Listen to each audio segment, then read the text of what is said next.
ವರ್ಷಕ್ಕೆ ಕಾಲಿಟ್ಟೇ ಬಿಟ್ವಿ. 2026 ಬಹಳ ಅದ್ಭುತವಾಗಿ ನಾವೆಲ್ಲರೂ ವೆಲ್ಕಮ್ ಮಾಡ್ಕೊಂಡ್ವಿ. ಈ 2026 ಏನೆಲ್ಲ ಬದಲಾವಣೆ ಆಗ್ಬೋದು ಅಂತ ನೋಡಿದಾಗ ರಾಜ್ಯ ರಾಜಕೀಯಕ್ಕೆ ಸಂಬಂಧಪಟ್ಟಂತೆ ಕುರ್ಚಿ ಬದಲಾವಣೆ 2026 ಆಗುತ್ತಾ? 2025 ಸೆಪ್ಟೆಂಬರ್, ಅಕ್ಟೋಬರ್, ನವೆಂಬರ್, ಡಿಸೆಂಬರ್ ಯಾವ ಕ್ರಾಂತಿನೂ ಆಗ್ಲಿಲ್ಲ.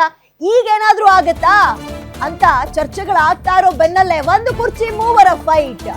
2026ಗೆ ಕಾಂಗ್ರೆಸ್ನಲ್ಲಿ ಕ್ರಾಂತಿ ಆಗತ್ತಾ?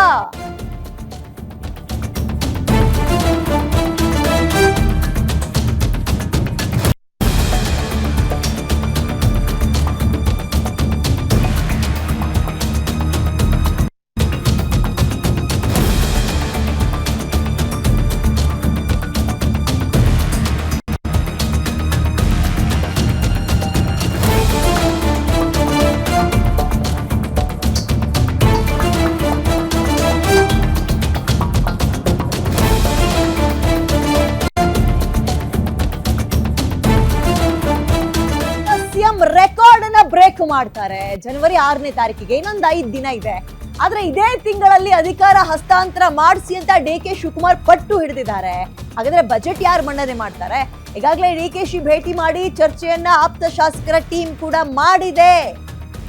ಇನ್ನೂ ಸೈಲೆಂಟ್ ತಂತ್ರ ಬೇಡ, ವೈಲೆಂಟ್ ಪಾಲಿಟಿಕ್ಸ್ ಮಾಡಿ ಅಂತ ಪಟ್ಟು ಹಿಡಿತಾ ಇದ್ದಾರಂತೆ ಡಿ.ಕೆ. ಬೆಂಬಲಿಗರು. ಸಾಕು ಇಲ್ಲಿ ತನಕ ತಾಳ್ಮೆ. ಇತ್ತ ಸಿಎಂ ಸಿದ್ದರಾಮಯ್ಯ ಅವರಿಂದ ಸೇಫ್ ಗೇಮ್ ಆಗ್ತಾ ಇದೆ. ನಾನೇ ಇರಬೇಕು ಅಂತೇನಿಲ್ಲ, ನಾನು ಇಲ್ಲಾಂದ್ರೆ ಇಂಥ ಬದಲಾವಣೆಗಳಾಗುತ್ತೆ ನೋಡಿ ಅಂತ ಇಲಾಖಾವಾರು ಪೂರ್ವಭಾವಿ ಸಭೆ ಕರೆದಿದ್ದಾರೆ ಸಿಎಂ ಸಿದ್ದರಾಮಯ್ಯ. 2026ಕ್ಕೆ ಹಾಗಾದ್ರೆ ಕಾಂಗ್ರೆಸ್ನಲ್ಲಿ ದೊಡ್ಡ ಮಟ್ಟದ ಕ್ರಾಂತಿ ಆಗತ್ತಾ? ಕುತೂಹಲ ಇದೆ. ರಣರೋಚಕವಾಗಿರುತ್ತೆ ರಾಜ್ಯ ರಾಜಕಾರಣ ಅಂತ ಎಣಿಸ್ತಾ ಇದ್ದಾರೆ. ಒಂದು ಸ್ಥಾನ 3 ಘಟಾನುಘಟಿ ನಾಯಕರ ಪೈಪೋಟಿ ಇದೆ. ಹೊಸ ವರ್ಷದ ದಿನವೇ ಪಾಲಿಟಿಕ್ಸ್ ಬಗ್ಗೆ ಹಿಂಟ್ ಕೊಟ್ಟಿದ್ದಾರೆ ಪರಮೇಶ್ವರ್ ಅವರು.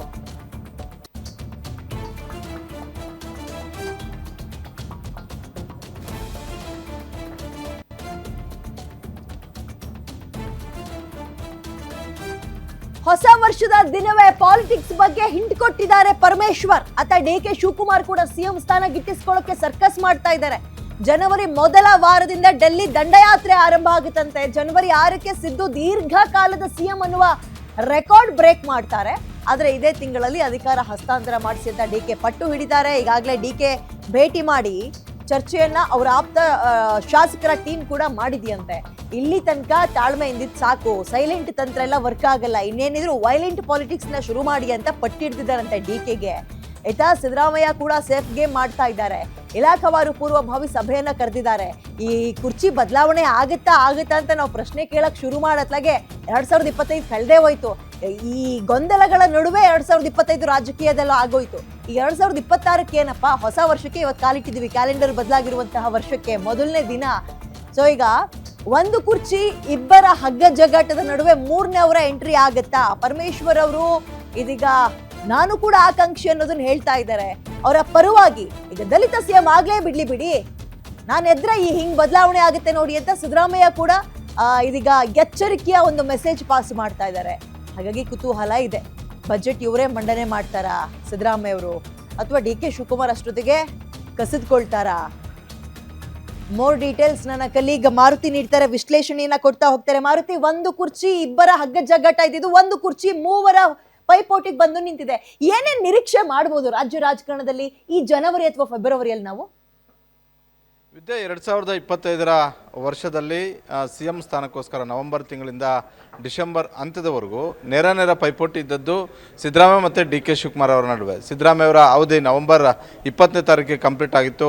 ಅದಾದ ಬಳಿಕ ನಾನು ಮುಖ್ಯಮಂತ್ರಿ ಆಗಬೇಕು, ನನಗೆ ಅವಕಾಶವನ್ನು ಮಾಡಿಕೊಡಿ ಅನ್ನುವಂಥ ಒಂದು ಒತ್ತಾಯವನ್ನು ಪದೇ ಕಾಂಗ್ರೆಸ್ ಹೈಕಮಾಂಡ್ ಮೇಲೆ ಹಾಕುವಂಥ ಒಂದು ಕೆಲಸ. ಜೊತೆಗೆ 2023ರಲ್ಲಿ ನನಗೆ ಕೊಟ್ಟಂತಹ ಮಾತಿನಂತೆ ನನಗೆ ಅವಕಾಶವನ್ನು ಕೊಡಿ ಅನ್ನುವಂತಹ ಒಂದು ಮನವಿಯನ್ನು ಪದೇ ಕಾಂಗ್ರೆಸ್ ಹೈಕಮಾಂಡ್ ಮುಂದೆ ಡಿ.ಕೆ. ಶಿವಕುಮಾರ್ ಅವರು ಇಟ್ಟಿದ್ದರು. ಆದರೆ ವರ್ಷದ ಮೊದಲ ದಿನವೇ 2026 ಇವತ್ತು ನಾವು 26ರಲ್ಲಿದ್ದೀವಿ.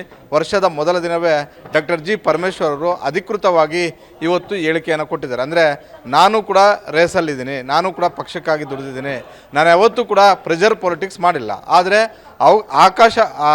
ಅವಕಾಶ ಸಿಕ್ಕೇ ಸಿಗುತ್ತೆ ಅನ್ನುವಂಥ ಒಂದು ಭರವಸೆ ನನಗೆ ಇದ್ದೇ ಇದೆ. ಹೀಗಾಗಿ ಮುಂಬಡ್ತಿ ಪಡಿಬೇಕು ಅನ್ನುವಂಥ ಒಂದು ಆಸೆಯಲ್ಲಿ ಇದ್ದೀನಿ. ಈ ಹೊಸ ವರ್ಷದಲ್ಲಿ ಆ ವಿಚಾರವನ್ನು ನಾನು ಇಟ್ಕೊಂಡಿದ್ದೀನಿ ಅನ್ನುವಂಥ ಒಂದು ಮಾತನ್ನು ಅಧಿಕೃತವಾಗಿ ಮಾಧ್ಯಮಗಳ ಮುಂದೆ ಹೇಳಿರುವಂಥದ್ದು.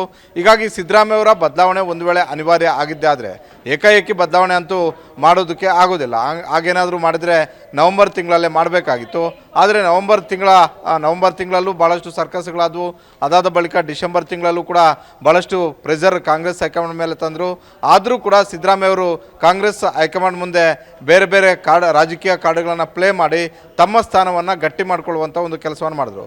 ಬಹುತೇಕ ಜನವರಿ 5ನೇ ತಾರೀಕು ದೇವರಾಜ್ ಅರಸು ಅವರ ರೆಕಾರ್ಡ್ ಬ್ರೇಕ್ ಆಗುತ್ತೆ. ಅಂದರೆ ಜನವರಿ 6ನೇ ತಾರೀಕು ಸಿದ್ದರಾಮಯ್ಯ ಅವರು ಈ ರಾಜ್ಯದ ಅತಿ ಹೆಚ್ಚು ದಿನಗಳ ಕಾಲ ಮುಖ್ಯಮಂತ್ರಿ ಆಗಿ ಆ ಸ್ಥಾನದಲ್ಲಿ ಇರುವಂಥವ್ರಾಗ್ತಾರೆ.